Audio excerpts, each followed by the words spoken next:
Allah ciptakan kita tujuannya adalah sesuai dengan surah Ad-Dariyat ayat 56. A'udzu billahi minasyaitonir rajim wa ma khalaqtul jinna wal insa illa liya'budun. Dan tidaklah aku menciptakan jin dan manusia kecuali untuk beribadah kepadaku.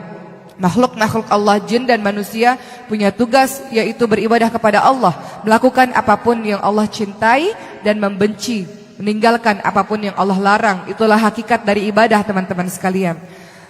Sehingga kalau kita menyadari bahwa semua dalam kehidupan kita harusnya bernilai ibadah, maka dalam setiap perbuatan kita akan mengucapkan awalnya dengan basmalah, bismillahirrahmanirrahim.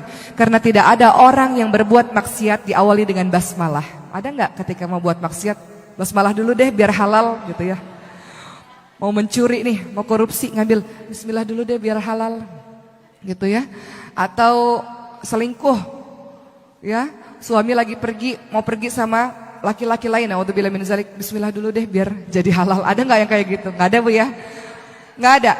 Supaya semua bernilai dengan ibadah, diawali dengan niat. Innamal a'malu binniyat, sesungguhnya semua bergantung pada niat. Diawali dengan kalimat basmalah, bismillahirrahmanirrahim. Semoga semua bernilai menjadi ibadah. Ibadah jangan diartikan sempit, ibu-ibu sekalian. Ibadah bukan hanya sekedar sholat, puasa, baca Quran, mengaji, pergi haji. Ibadah juga termasuk semua perbuatan baik yang ibu lakukan yang diridhoi oleh Allah Subhanahu wa taala.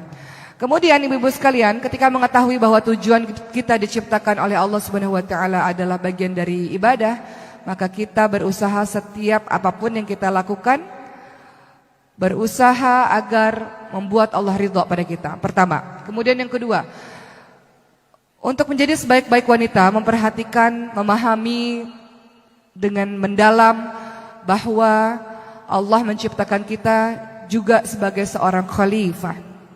Dalam surah Al-Baqarah ayat 30, apa kalimatnya, Bu? Coba buka Al-Qur'annya, Al-Baqarah ayat 30. Wa idz qala rabbuka lil malaikatu inni ja'ilun fil ardi khalifah. Qalu ataj'alu fiha may yufsidu fiha wa yasfiku dima wa nahnu nusabbihu bihamdika wa nuqaddisu lak.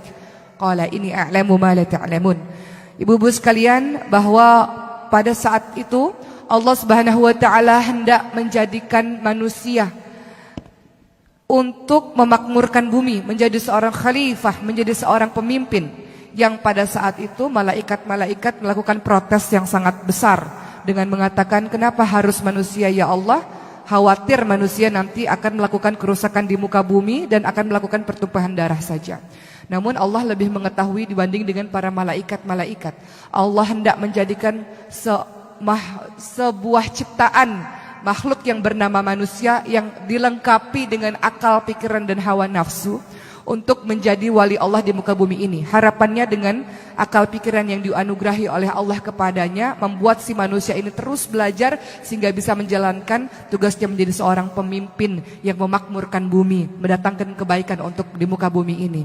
Jadi tugas kita nggak main-main. Selain untuk beribadah, kita ditugaskan oleh Allah untuk memakmurkan bumi, membawa kebaikan untuk penduduk di bumi ini, teman-teman sekalian. Begitu pula teman-teman sekalian, tugas kita di muka bumi juga bukan main-main. Kalau engkau mengaku hamba Allah, kita sudah diciptakan oleh Allah umat muslim ini sebagai umat terbaik. Makanya ada kalimat kuntum khaira ummah. Kita semua bukan orang biasa-biasa saja. Kita semua diciptakan oleh Allah sebagai umat terbaik. Kalau sudah digelari dengan umat terbaik, maka kita punya tugas berikutnya.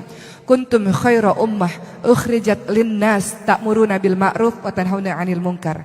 Kamu sekalian adalah umat terbaik yang dilahirkan untuk manusia yang memiliki tugas mengajak orang lain pada kebaikan, mencegah orang lain pada kemungkaran.